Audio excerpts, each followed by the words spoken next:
Blue Water Power, Blue Water Regional Networks, how engaging it is. And so for me, my big motivation is helping corporations create better culture through their communication, through their leadership to empower people. What are some of the things that within your company allows you to feel empowered in your role to be great? So I think for me, the big thing is the ongoing communication with my manager, our CEO at Blue Water Regional Networks. His name is Chris Gould. He is who I direct report to. And we have ongoing communication, just, in terms of feedback of how things are going, how he sees things. So it's a constant back and forth with us in terms of communication of how things are. I have no issue saying, I'm struggling with this, or how do you think I could maybe change the way I'm doing this? And he's very good at kind of pushing me to outside of that comfort zone of, okay, well, how do you think that you should solve this? Or how do you think would be better to approach this or this situation? And also giving me that room to know that I have that full support behind me, that I have a team that is incredible around and behind me, so that there is that room, to fail. Nobody wants to fail or make mistakes. The reality when you're in a job that is a sales driven too, you do hear no's, right? And so it's, getting a little bit more creative in how you're approaching things, changing the way that you're doing. Hello, and welcome to Impact and Influence. I am so excited that I have my guest, Tarin Oxley, here from Blue Water Regional Networks to talk about conversation, especially around account management, how she, as a woman in now a male-dominated industry that she works with, gets to communicate, gets to be led really well, how she leads in her business as a woman in the business world. And I am so excited. My name is Nancy Michelle. I am a leadership communication coach here to amplify communication with leaders so that they can empower their teams and their customers to be the best versions of themselves. Tarin, welcome to Impact and Influence. I am so excited to sit down and have this conversation with you. Thanks, Nancy. Thank you for having me. I appreciate the opportunity to be here and to have a conversation with you. So, Tarin, maybe you can share with us a little bit of your journey that got you to working at Blue Water Regional Networks and what it is like now that you are there. So my experience and my history is a little bit diverse, a little bit different than a lot of people, I think, that kind of find their way to a role like this. In terms of where I kind of started out, I worked for a telecommunications company. So I worked for a company called Eastlink many years ago at a small little office in Forest, and branched off into their marketing department. And from there ended up in some business to business account management type roles with them. Fast forward to having my daughter, I ended up, because that one was a lot of travel, I ended up going and working at a bank for 6 years in the mortgage industry. And worked for one of the large banks and one of the largest mortgage reps actually in Canada. So a lot of finance background there. And then from there, I did a year of working in housing. I worked with the Housing Connector program through the local Northampton Community Health Centre pilot project that they were doing at the time through the county. And I had actually applied already to Blue Water Power before I left the bank. And so from there, I ended up getting into Blue Water Power. And that was around the same time that Blue Water Regional Networks was getting started. So Blue Water Regional Networks, our parent company, is Blue Water Power. And it had just started up when I started at Blue Water Power in customer service. And so I worked in customer service and finance for Blue Water Power for a couple of years before I moved over to Blue Water Regional Networks and worked as an administrator of operations, covering a leave for one of our other employees here. And then from there, ended up in the key account manager role. So in terms of history, there's a little bit of a diverse background there, but it actually all plays very well into the current role. In terms of education, I have actually taught marketing at Fanshawe for a couple of years. I did that part-time. And then I also, my own education, I have a BA from Western in sociology. So it's awesome. a little bit kind of all over the place in terms of getting here. I knew when I first, kind of came in, Blue Water Power, obviously, very well-known company locally, had been on my radar for quite some time. And I had known when I was even at my previous position that I really wanted to get over to Blue Water Power. And then I got here. I was very excited to be part of this company. But had already started to hear about Blue Water Regional Network, so was really eyeing this up just because of my telecommunications background, and really loved being part of the telecommunications world. It had changed significantly in that time period. However, it was just nice to get that opportunity to come back and be part of a growing company. So, kind of watched them from their very early stages through Blue Water Regional Networks. They had grown quite a bit by the time I even joined them. And then the last several years in this role, it's been nice to see them, really that growth take off and to be part of it in a new company, in a brand new role. So it's been wonderful in terms of getting to kind of shape that role and direction, of a company when it's still fairly new. You get to really see some exciting things happening, and that's been, for me, really, really great to see from this perspective. And then in terms of being an account manager, it's wonderful. I get to work with business customers every day in Sarnia. I'm a local girl myself, so getting to see these businesses grow and thrive and help them with their connectivity needs. I get to see more in depth the businesses. I get to meet them, and I get to figure out, we're very lucky here in Sarnia Lambton. We have some incredible businesses, so I really get to see that right on the front lines of what they actually do and what they offer. So. Awesome. And so one of the great things, right, about networks and moving into the telecommunications is when COVID hit, right, we realized the importance and need, especially as businesses, right, to jump online, to really kind of move into this online space and this online networking using the internet, the fiber, the new connections that are coming through. So as somebody who is, now that we've come out of COVID, right, and people are trying to balance now that be in the office and in person, which is how we've actually met a few times, what is it that you're seeing from a computer need, from an opportunity to communicate versus telenetworking, that you think businesses really could still take advantage of post-COVID? Well, I think it's been really interesting to see businesses and how they've changed, during that COVID period. Coming previously working in finance with mortgages, a lot of the team I was part of worked from home offices. And that was very kind of unusual at that time, to have full teams that worked from home and were communicating via Zoom or video chats. And it was like, that's, never really going to take off. It felt like it was very, very kind of out there and unusual that happened for full teams.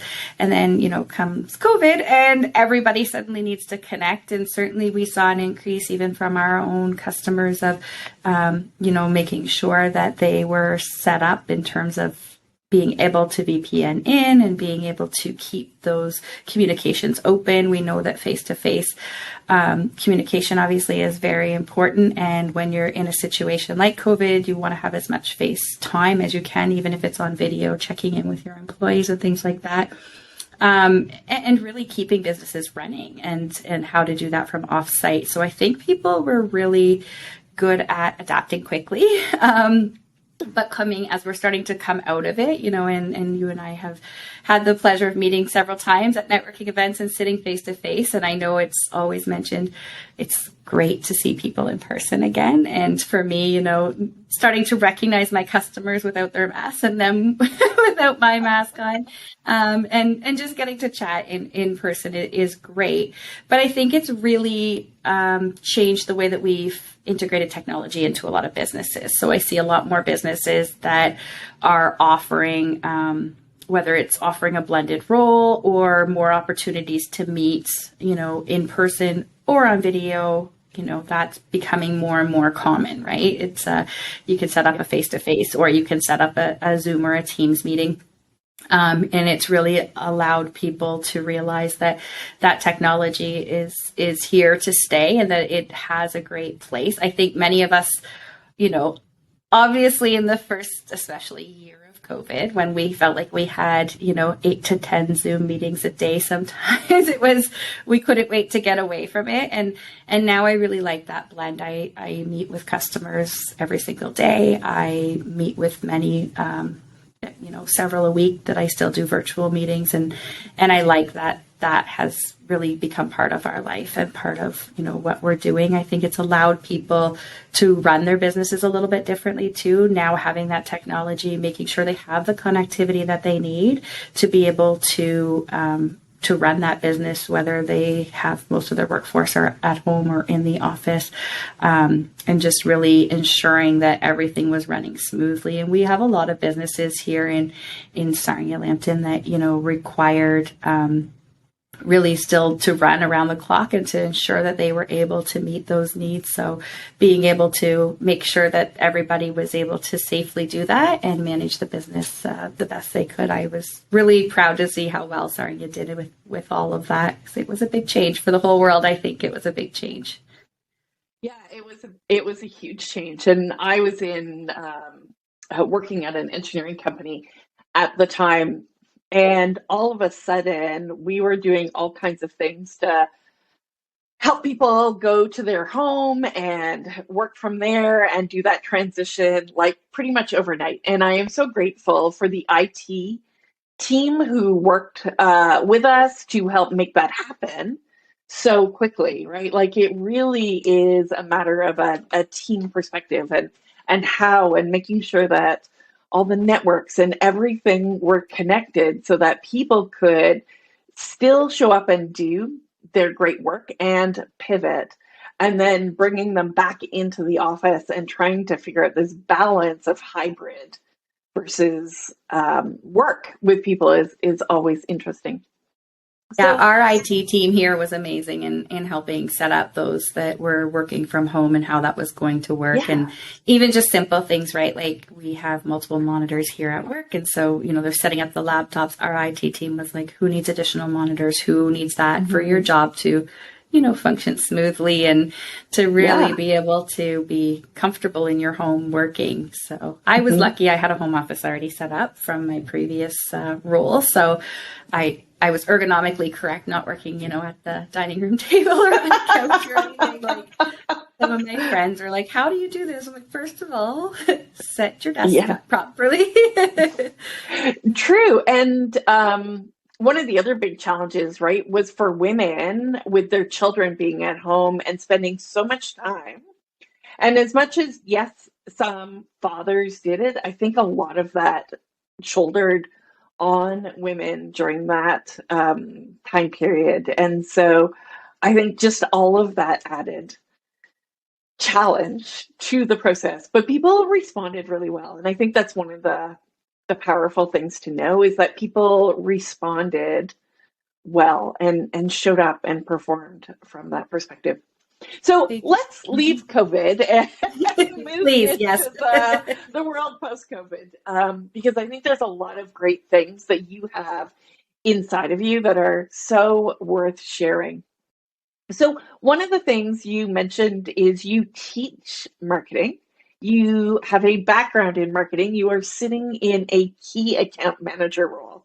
And one of the things that I know is a challenge of some people stepping up in leadership roles in their organization is you start off as a contributor and it's really internal. But as you move up that organization, the power of networking, the power of marketing your business, your depending on what role you're in, right, becomes really important. And I don't know that we do enough to teach marketing to leadership as they move up into those senior positions.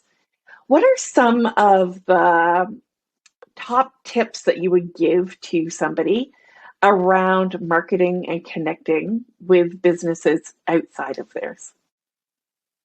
So I think, just for me personally, I think the number one thing anytime I've been in a role where I'm connecting with other businesses, other people in general, is just being very genuine, being very, I think integrity is such a huge part of who we are. And I think that people need to see that. And so, even though I'm in a role that is predominantly a sales role, and I am managing those accounts for those customers once they come on board and trying to get customers on board.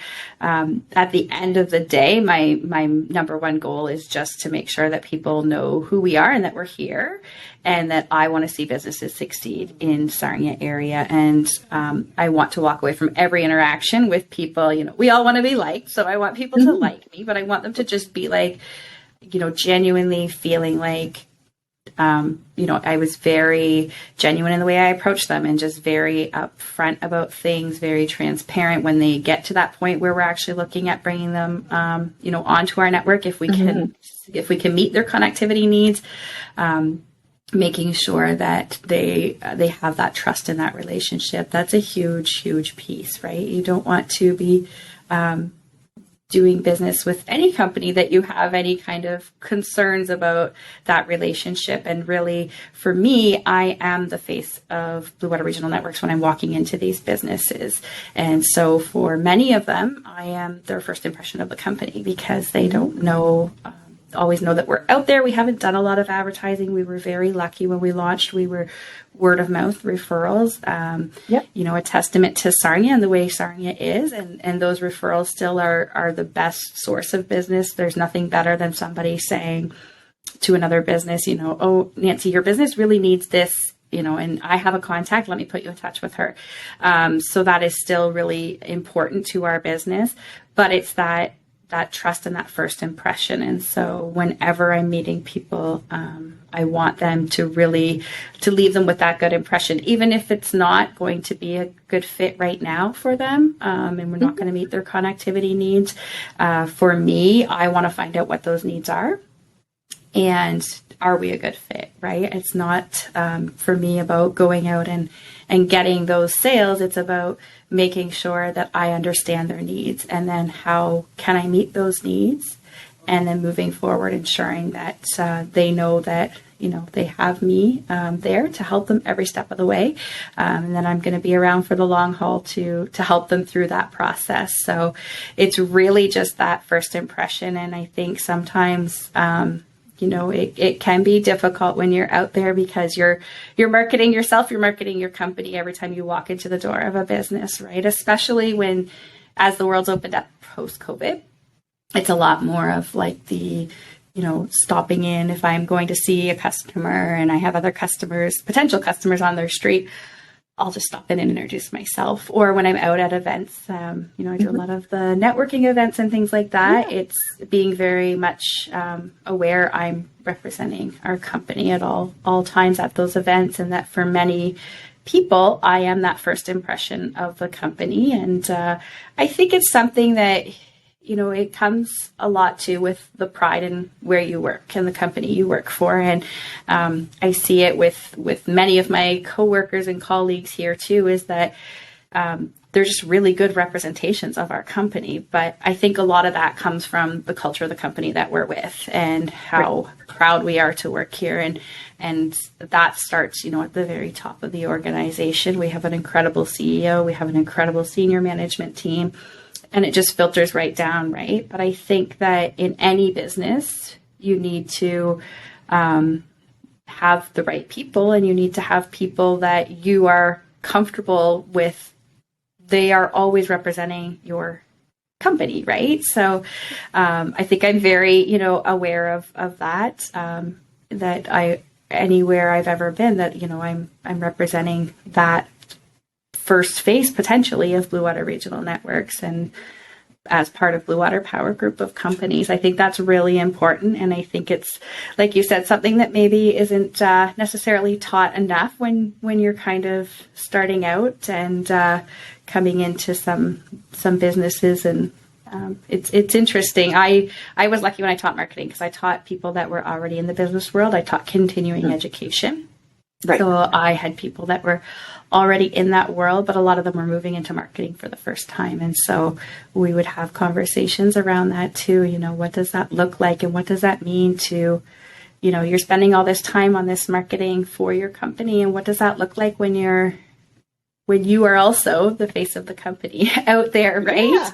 Yeah. Because often you kind of think of the face of the company as being like, you know, that the top of the line, right? The top management team. And obviously they have a huge role in that. They are obviously very much the face of the company. I think if you ask people, you know, the face of most companies, they're going to look at the CEOs and the GMs and things like that. But it's just so important to me. And it always has been to me to make sure that, you know, I'm representing well when I'm out and about.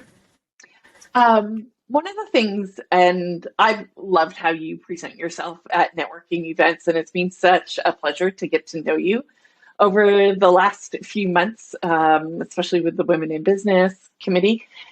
One of the things that's interesting for me is, as I have stepped out of the engineering world and marketing my own business and selling myself, it's been a really interesting adventure. And one of the curiosities that I hear a lot from young people is, or even older people, I don't feel comfortable walking into somebody's business and introducing myself, or even, and worried about that rejection. So what is it that you do? Do you have like a strategy to prep yourself? What is it that you do to be able to handle that rejection if it does come, and just set yourself up for success in that initial conversation? And I think that's normal. I think that feeling of, oh my goodness, you know, as you're about to enter, you know, whether it's a business or even when you're speaking at events, like I've spoke at the Women in Networking, you know, event, and it's very much that feeling of like, oh, just before you do it, right? But I think that that's healthy. I think it's good to have some of that fear and a little bit of that uneasiness, certainly pushing yourself outside of your comfort zone. That's something that, you know, we're very big on around here is get outside of your comfort zone, right? And learn and improve. And so it's funny when you say, how do you prep yourself? Because it's kind of different, honestly, for me. Like week to week, I try to review my week and go, okay, what went right? What went wrong? My manager is very good at saying, okay, how did it go? What did we learn this week? What went great this week? What didn't go great this week? You know, and I think every time I leave any business interaction, I go, well, what could I have done better, right? But at the same time, it is a learning thing, and you get more comfortable the more you do things. So, you know, it is a little bit different every time. And sometimes I leave and go, oh, I should have really got this, or I really, you know, or did I ask their name, you know, right? Some of those pieces that you think, okay, I, you know, was going to do this. I think for me, it's just, I really try to set aside the time to make sure that I'm making those interactions. I'll often do it on my way, like to or from seeing one of my existing customers. That makes it a little bit easier for me too, because I know that, you know, I'm stopping in and going to see these people either on the way to or from one of my existing customers. And I have great relationships with my existing customers. So those interactions come, you know, very easy to me because I already have a relationship built. So then you're going out to meet new ones. But there's something exciting about knowing that you're going to be meeting somebody new. I love meeting new people. And so for me, there's this excitement of like, I'm going to meet somebody new, you know, hopefully I'm going to get somebody that knows a bit about the business they're working in and going to tell me a little bit about who they are and what they do. And I can't believe every week, how much I learn about the surrounding community, how much I learn about the businesses here in Sarnia, even some that I thought I knew about before. So it is definitely something that I think you never really fully get used to. Maybe I don't know. I think I've been doing it a couple of years. More during COVID was more phone calls, obviously, and trying to set up. Right. But even the phone calls, right? There's always like this moment just before they pick up that phone that you're like, here goes. Here goes. Am I ready? I'm about to introduce somebody to me, and hopefully I don't stumble or say my name wrong. Mm-hmm. Everybody mm-hmm. says my name wrong, so at this point maybe I'm not saying it correctly. That's why at the start of this I was like, okay, how do I correctly pronounce your name, because it's important for me, and I have gotten it wrong, and have been called out for it recently, and I was like, oh, darn. Because somebody said my name the other day, and they said, is it Tarin? And I went to like go into like how you pronounce it, and I was like, yes it is. Yes, it is. I was taken back that they have my name correct. It's interesting, our names. I often get called Michelle because of Michelle as my last name, so people will call me Michelle. And prior to that, I had a Dutch last name, so nobody ever could pronounce it. So, but it's amazing, how we can unconsciously get people's names incorrect. Yeah. So when we started chatting, we were talking about leadership, and I also heard you over this discussion talk about the culture of Blue Water Power, Blue Water Regional Networks, how engaging it is. And so for me, my big motivation is helping corporations create better culture through their communication, through their leadership, to empower people. What are some of the things that within your company allows you to feel empowered in your role to be great? So I think for me, the big thing is the ongoing communication with my manager, our CEO at Blue Water Regional Networks. His name is Chris Gould. He is who I direct report to. And mm-hmm. we have ongoing communication, in terms of feedback of how things are going, how he sees things. So it's a constant back and forth with us in terms of communication of how things are. I have no issue saying, I'm struggling with this, or how do you think I could maybe change the way I'm doing this? And he's very good at kind of pushing me to outside of that comfort zone of, okay, well, how do you think that you should solve this? Or how do you think would be better to approach this or this situation? And also giving me that room to know that I have that full support behind me, that I have a team that is incredible around and behind me, so that there is that room, to fail. Nobody wants to fail or make mistakes. The reality when you're in a job that is a sales driven too, you do hear no's, right? And so it's, getting a little bit more creative in how you're approaching things, changing the way that you're doing your daily activities, and just making sure that at the end of the day, we're about continuous improvement and continuous growth. And so there's a variety of ways that happens for me. And it's that daily communication with my manager of how things are going, what's going on. And also kind of that pushing, what's next for you? What are you doing this week? What are you doing in the next few months? What is coming next for you? How are you growing? So education is a big piece of it. I take a lot of courses and looking actually currently at a new designation in terms of sales courses and coaching and things like that. That's a big part of it. And there's always like a big support behind you in terms of what you're looking to do. And it's not like you have to take this course, right? It's where do you want to go? What is going to make you better? Where do you want to be in a year, 2 years, 5 years, right? Mm-hmm. And I think for me, that's really a key piece of it. And then when you talk about, obviously, our parent company, you can't do that without talking about how incredible our CEO is there. And right, yeah. You were very lucky. Michael Dennis is a huge supporter of everybody in her company. But I think, that really that leadership and that leadership style starts at the very top. And I definitely see that within our company and our senior managers. So we have a team of senior managers here who are just an incredible group. And even those that I don't report into are incredibly supportive, and they chat to you. You know, you see them in the hall or in a meeting, and it's always, you know, they want to know how you're doing. They genuinely care. You know, we talked earlier about that genuine feeling, and they leave me feeling the way I want my customers to feel when I leave them. So it's that feeling of like, you know, they genuinely care about me. They are here for me.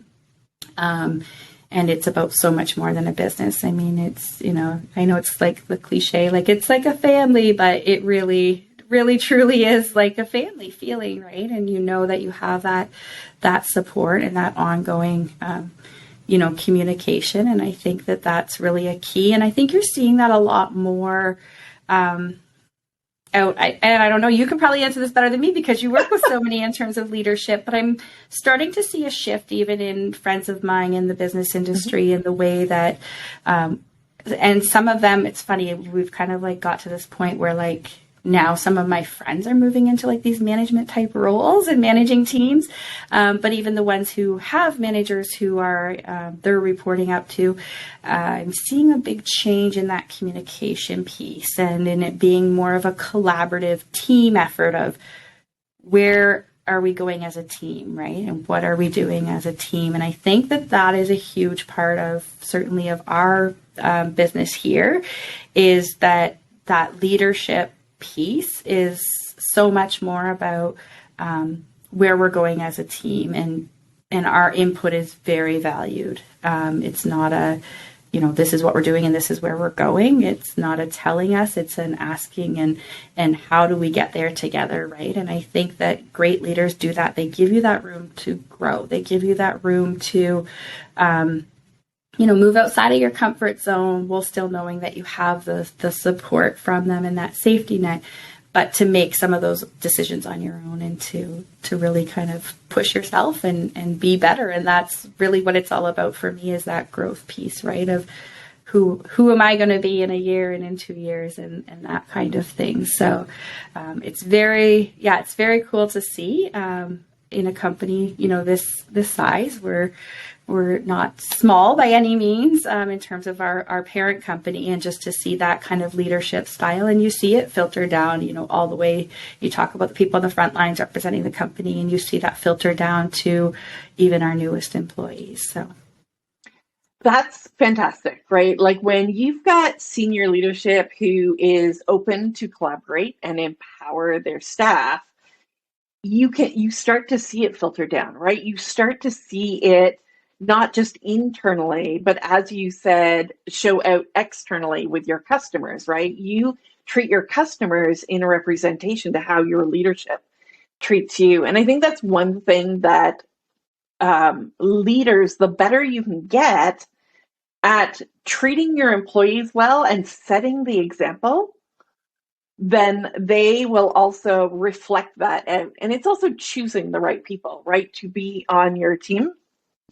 But you do work for one of the most amazing women leaders in our community as the CEO of your company. And it's so exciting to see a woman in the power industry, right? We're not talking about the stereotypical industries where you see women, but leading power is like really incredible. And so I'm very excited that you get to work for her, and that to hear about the incredible culture that is within your company that allows you to grow. So as you look out the next 2 or years, what is it that you want to grow into? Like, where is it that you want to grow in your career, in your development?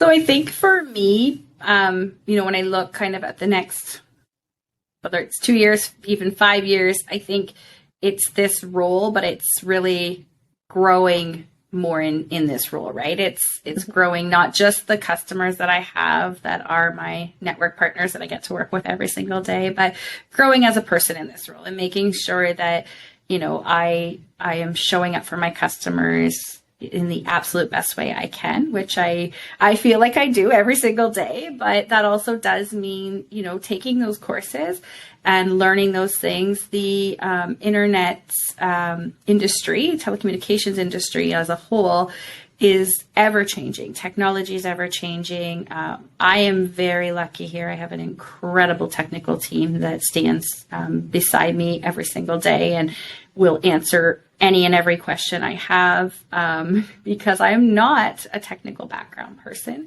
But it's making sure that I'm keeping up with those things and keeping up. And when I first came into this role, it's kind of overwhelming. You want to know everything. And I'm somebody that I like to know all of the background. So, initially it was, let's learn absolutely everything about all of this. And then it was, okay, I'm not going to be on our NOC team, and I'm not going to be a technical resource. But keeping up with the trends and keeping up with the technologies, because things are rapidly changing in this industry. And in order to show up in the absolute best possible way for my customers, I need to ensure that I am staying up to date on all of those things.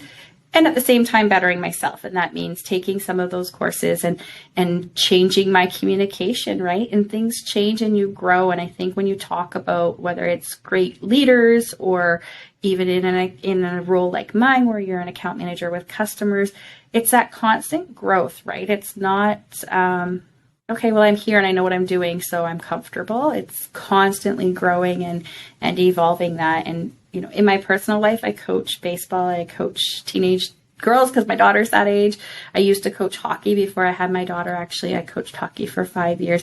And I think even in those roles, it's that constant growth, right? I look at those roles like I would look at a leader. And you want to make sure that you're constantly growing and giving the absolute best. So I grew up playing hockey. I know the game. My brothers both played.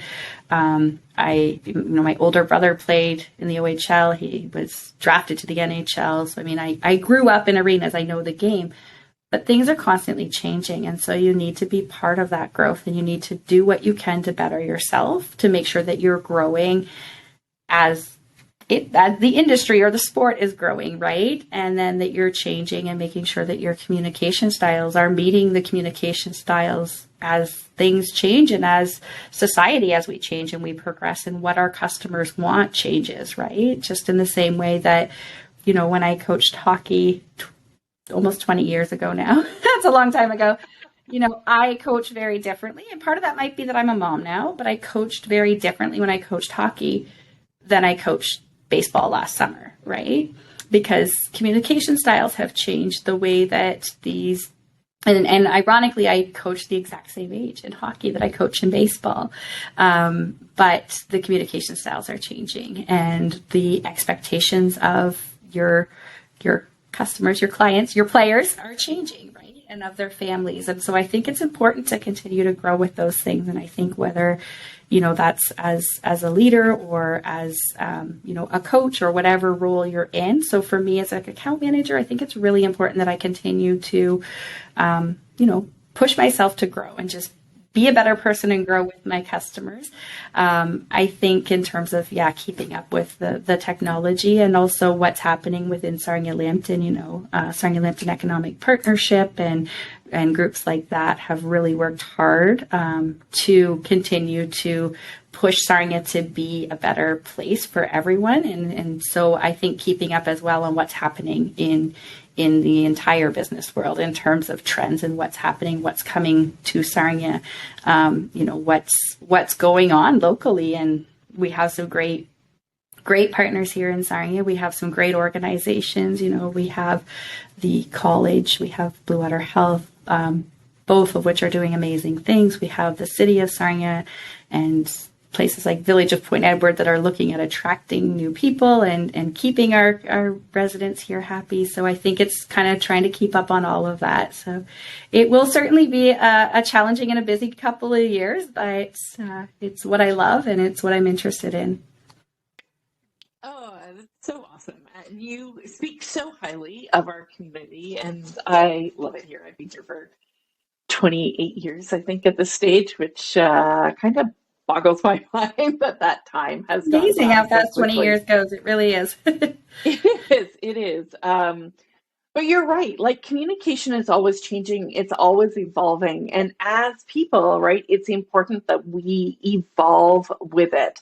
And whether that is communication on a Zoom chat or whether it is communication over a telephone, which has changed significantly in the last 20 years, or it's communication one on one in a meeting with either your boss, your client, or the kid on the baseball pitch, right? Learning how to play ball. It's learning how to adapt to all the different situations and all of those different processes. So, Tarin, it has been wonderful to have you on Impact and Influence. If you could say one last thing about communication and why you think communication is valuable, what's one thought you would like to leave with everybody? Well, I think that communication is incredibly valuable for every realm of your life, for sure. I think when you talk about communication, especially, whether it's in a workplace or a client, vendor relationship, I think that you have to be aware that there's so many different communication styles, right? And I know you know this, but there is different communication styles. And so I think sometimes, you talk about like adapting, whether it's coach to player or, employee to manager, that kind of thing is adapting. And I think a lot of us who have been around for a while, I'll say about myself, I'm learning, I'm getting a lot older than I used to be. You have different, I've worked with many different managers through my career, and I think, they've all had very different communication styles, right? And so I think it's kind of learning that, okay, there's very different communication styles, but then also what are my weaknesses in my own communication style, right? And I think it's taken me a long time to get to that point. I used to think, well, I'm great at communicating. I love to talk, right? But sometimes I need to listen. And sometimes, sometimes it's great to have somebody that's very high energy. Sometimes you want somebody that's a little bit, quieter and softer. And so it's kind of adapting that communication style. And I used to say that when I coached hockey, really. And I know I keep going back to that, but I would have parents say to me, I hear you sort of, yelling at that one, not yelling at them on the ice, but you're very loud at what you want them to do. And I don't ever hear you do that with my player. Right. And it's like, but because I know the player and their style, and one, it will absolutely deflate them if I do that. Mm-hmm. And yet the other one needs it, or they won't do what they need to do. And so exactly, I think it's kind of trying to pick up on that. It's an interesting thing you talk about going in, to businesses and going in. And I think that's part of the anxiety, to be honest with you, of going mm-hmm. somewhere new where you don't know someone, is you don't know what their style is like. I can tell you my customers that I've had for several years, I absolutely feel like I know their communication style for the most part. I talk to them regularly. I know who prefers an email, who prefers a phone call, who prefers me to drop by, right? Exactly. I know who likes, it's to the point that I even, know who's better to catch in the morning, who's better in the afternoon, kind of thing. Mm-hmm. But when you're walking into a business and you don't know the people that are going to be on the other side of that door, I don't know what their communication styles are like, right? And so you're trying to make a very quick kind of judgment call when you walk in that door of the best approach, right? And kind of how long you want to be introducing yourself, what it is you want to say, what the key points are. And so it's fascinating. I love talking to people. I clearly love to talk. And I love meeting new people, but it never ceases to fascinate me how different people's communication styles are and what works for some and doesn't work for others. So yeah. Wonderful. Well, it has been my pleasure, Tarin, to have you on Impact and Influence. I'm curious, if people are looking to get networking and interact with you, what is the best way for them to contact you? Absolutely. So they are welcome to give me a call. They can reach me anytime on my cell or at the office. They can give us a call, and they can check out our website. From our website, they can connect with me on email as well. But our website is at beregional.com. All of our contact information is on there, so they can call me. I have an extension in the office. I also have my cell phone, or they can email me from there. We're also on LinkedIn. We're on Facebook, and we're on Twitter, so you can connect with us on any of the social media channels as well. Blue Water Regional Networks is on all of those, or like I said, just go to beregional.com and you can connect with us right there. And I'd be happy to talk to anyone that has any connectivity questions. Awesome. I will put all of that information in the show notes below so that if you didn't capture it all, don't worry about it. It will be in the links below so that you can connect with Tarin. So I'm Nancy Michelli, and it's been my privilege to have Tarin on this show. Today we chatted a lot about leadership, about empowerment, about communication, about marketing, and having those cold conversations with people. If you are struggling to adapt in your communication or be able to decode other people's communication, I have just opened up the doors to the process communication model, which is a tool that was built in collaboration with NASA to help decode human interactions so that you can create and empower better your team and your clients so that you can create positive winning relationships. Click the link below if you want to know more. Cheers and have a great day. Thank you.